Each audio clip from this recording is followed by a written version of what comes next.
ইসরায়েলীয়দের সংখ্যা মিশর দেশে বাড়তে শুরু করল।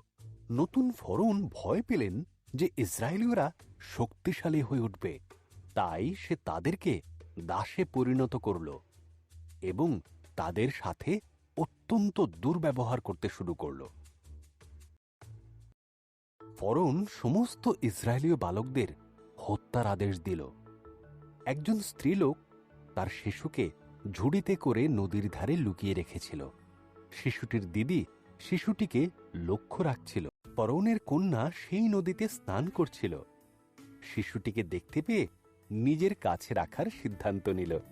শিশুটির দিদি বাচ্চাটিকে দেখাশোনার জন্য তার মায়ের সাহায্য নিতে বলল। ফরৌনের কন্যা শিশুটির নাম দিল মোশি। মোশি বড় হতে লাগল। একদিন সে দেখল একজন মিশরীয় একজন ইসরায়েলীয়কে নির্মমভাবে মারছে।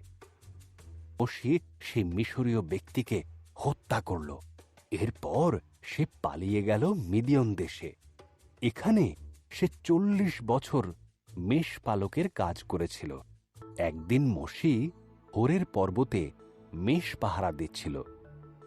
একটি জ্বলন্ত ঝোপের ভেতর থেকে ঈশ্বরের কণ্ঠ শোনা গেল, মোশি, আমার সন্তানেরা কষ্ট পাচ্ছে। আমি তোমাকে তাদের মুক্ত করার জন্য বেছে নিয়েছি।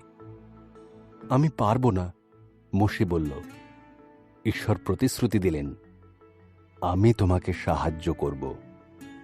তোমার হাতের লাঠিটা ফেলে দাও। মোশি তাই করল। লাঠিটা সাপ হয়ে গেল। যখন সে হাতে তুলে নিল, তখন সেটি আবার লাঠি হয়ে গেল।